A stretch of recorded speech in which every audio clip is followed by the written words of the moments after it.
Mabuti at may balsa para tayo makatawid. Kita niyo yung mga tao na to. Yan, mga katutubo po yan sila.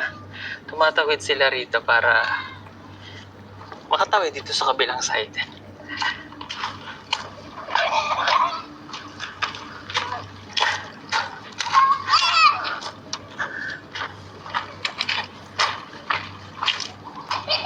Ang laki ng ilog.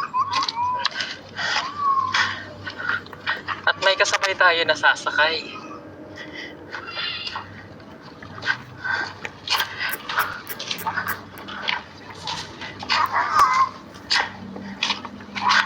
Kasya tayo? Lahat? Hello? Para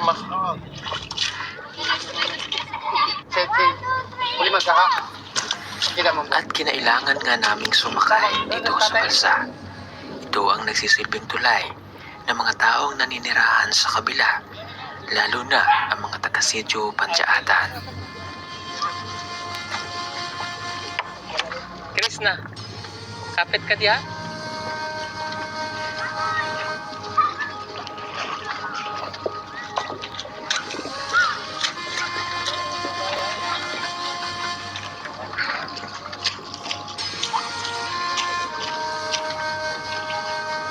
Walang tali doon. Walang tali.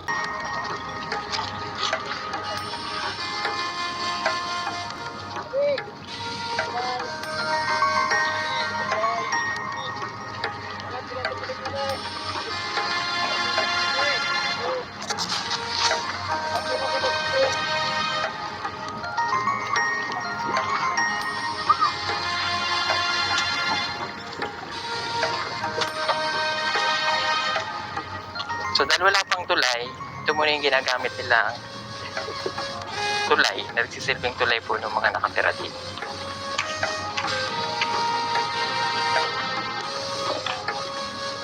So yung nakita nating mga bahay doon kanina, yun yung pupuntahan po natin. So sila Ral, susunduin ulit pabalik para makatawid po dito.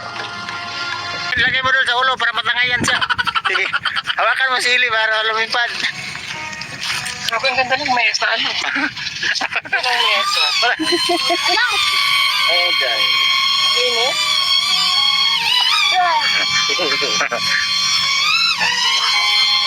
Anong klaseng ibon yan? Ayan, lumipad na yung ibon.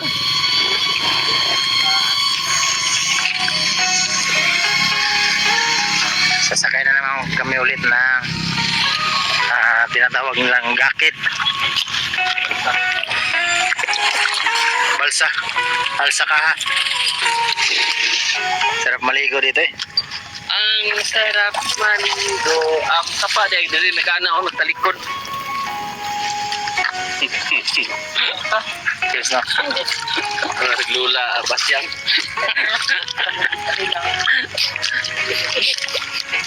Tayo baka mahulog ako. Yan sila. Yung drone doon pa oh.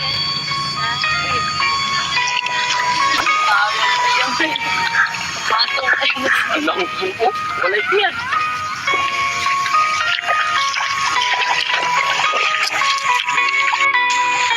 Doon sa unahan kasi nito malalim daw. Sabi ni Kuya yung nagturo sa amin. Tupuan mo, ganun mo. Bigat ni Ilio. Tupa mo ba? Tumalon kayo tayo no?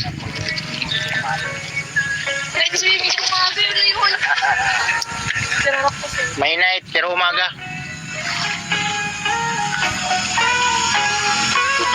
Ikaw talaga ito ganina? Ikaw ito no? Kanina? Kahapon ko natin.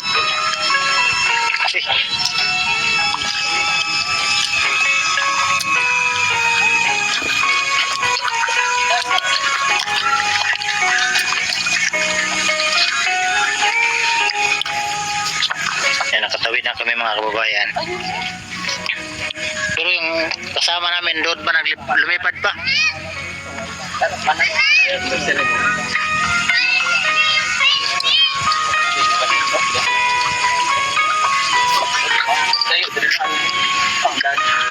Ay, dari tayo.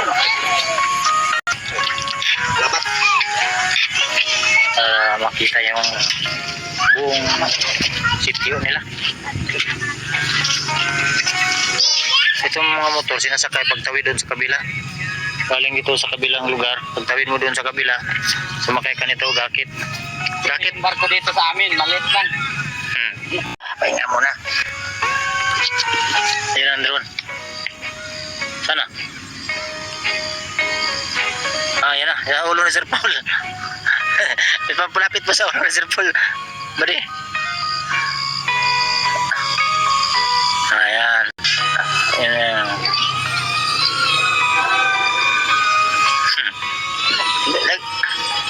Ito ba sa kamay ko ba Ito. Ayan na.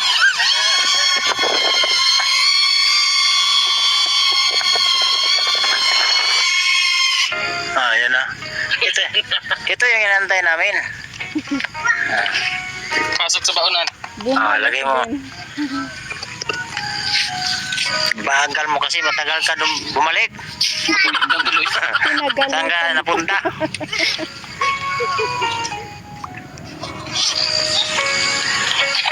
Para marating ang Situ Pansyatan.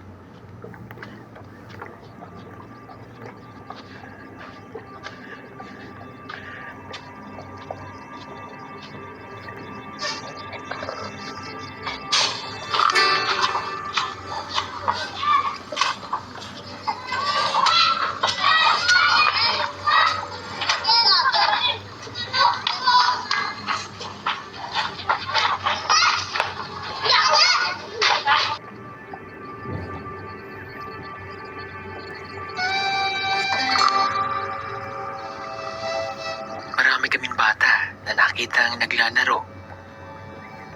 At napansin ko na mayroon ng mga linya ng kuryente rito.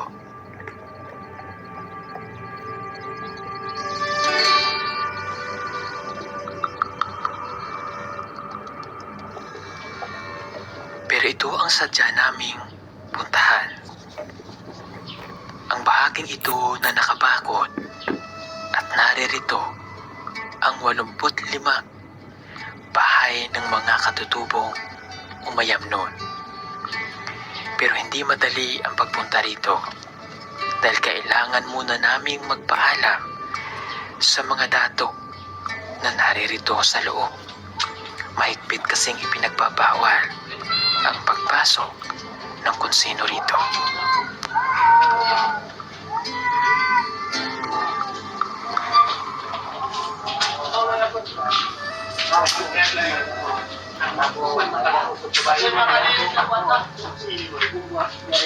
Hello po. Marajono, Hello na hapon po. Hello po. Kita na ko. Sila maya.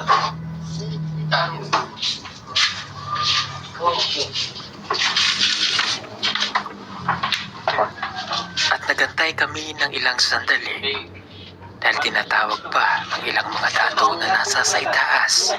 At habang kami ay nag-aantay, sinisimula na ni Kuya Eli na magpaliwanag sa mga dato kung ano ang pakay namin sa lugar na ito. Sa mong gibuhat dito sa Ang ilan sa kanila ay kilala naman kami. Kaluyan sa kung ba? Nama. Mga kung sa mga matabangan kung pwede ra ba nga magpamilya. Naamay ko anamo diri kami ang kibali kami ang mga tribal dati bali diri kami ang mga pero kuha ng konstituto so kaginuya ka panabang o pandiha ang pamilihan ko bukan to pabor bayaw bukan pabor sila di kapit sa dia Ako dyan tapan sa ako. Ino tawa nga istorya na tao ang amahan namo bubri pagkatao namo bubri kubmi kay ang amo amahan At isa-isa na nga ang Pag nagdating kibali o sakit ang mga mahalagang linya ito na lang ng sityo. na At napansin ko sa kanila tanaw na ang mo nga pagmamano siya sa na amin. uung sa Ito ay bilang pagrespeto at pag-welcome sa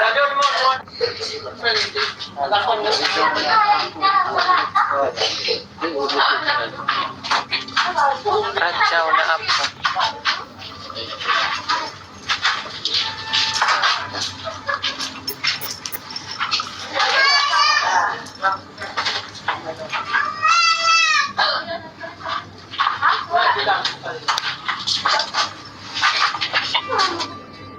Hindi naman kami nahirapan sa pakikipag-usap sa kanila at nang mailahad namin ang aming pakay ay binigyan kami ng permiso na makapasok at makapag-ikot sa kanilang nasasakupang sitio.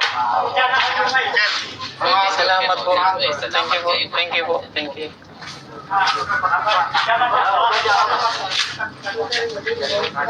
Okay. Sige po. Hindi pa ako masyadong makapag-Bisaya.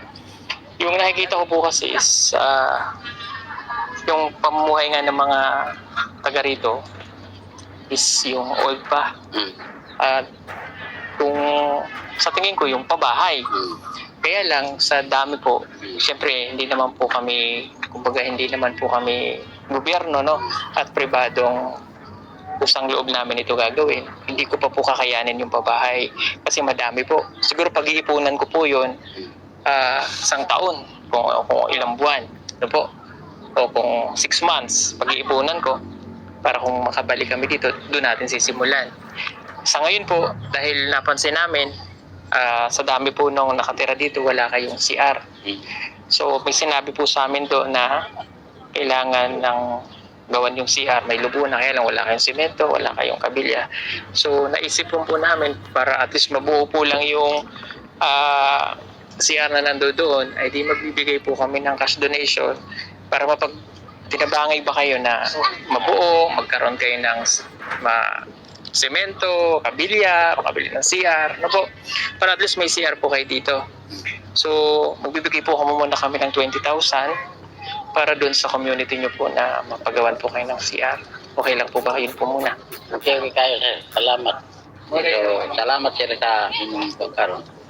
Ako una-una, nagpapasalamat na ako na nangabot mo dire. Sa kadugay nga panahon, karon pagid mi na kita nga kuan sa pinagi sa pagtabang sa kamo karon. So muna akong kuan sa inyo kanang imong gikuan sa mo gikuan na mo ang imong gikuan sa mo dako na nang pagtabang katabangan na sa mo sir. Salamat gid na. Akong kuan dakong pasalamat na ako sir. Okay, sige po. Salamat din po sa ito at pasensya na kayo dun sa yun po muna yung sisimulan natin project para po sa kanila para kahit paano po magkaroon sila ng CR dito. Kasi 85 families to, no? 85 houses. 85 houses po yung naririto na wala pa silang maayos po na CR.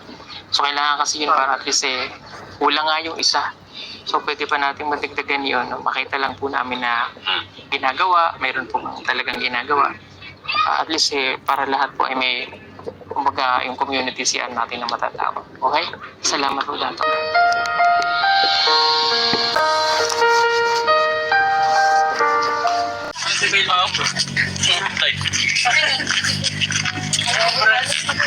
Yung bang wala siyang mela.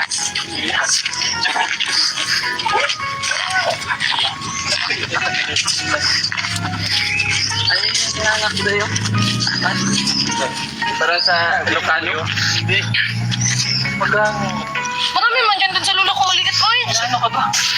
Nagagalit ka? Yung mahal mo.